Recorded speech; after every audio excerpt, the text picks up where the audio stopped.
We thought it was an alligator at first.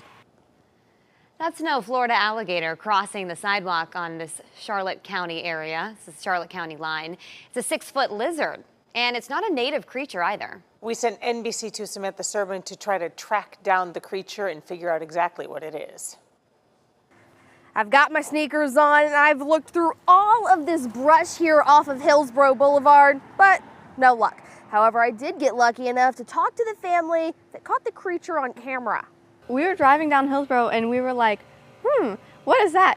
Zoe Marzoni and her mom were driving down Hillsborough right past Bamboo Drive when something caught their eye. And I look and I see what I think is a gator. I thought it was kind of odd. It was coming out of the woods, but when we got closer, I looked and I saw his tongue, lizard tongue coming out, and I was like, oh crap, that is not a gator. The flicking tongue gave this guy away as a lizard, not one the family's ever seen in the wild. It was over 5 feet long, and well fed. It had a nice belly hanging. So my guess is it's been here for a little while and eating pretty well. I wanted to get out and get closer. I was like, what is that? I want to see that. So, but she's like, no, stay in the car. I'm like, okay. Probably a good idea.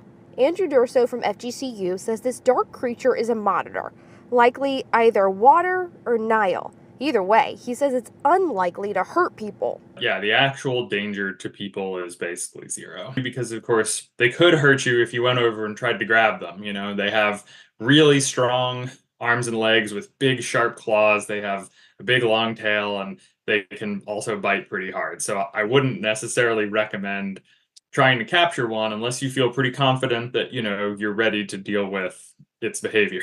Durso showed us a map of where other monitor lizards have been spotted in the area, all likely escaped or were released from the pet trade.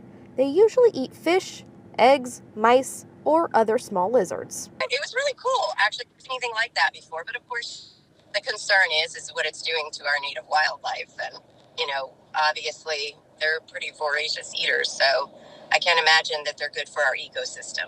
Durso tells me the impact on the ecosystem really isn't known because this creature isn't studied very much since it's so rarely found. However, he did tell me it's not something you need to be concerned about eating your pets, so that's good news. I'm local off of Hillsborough Boulevard. Samantha Serban, NBC2.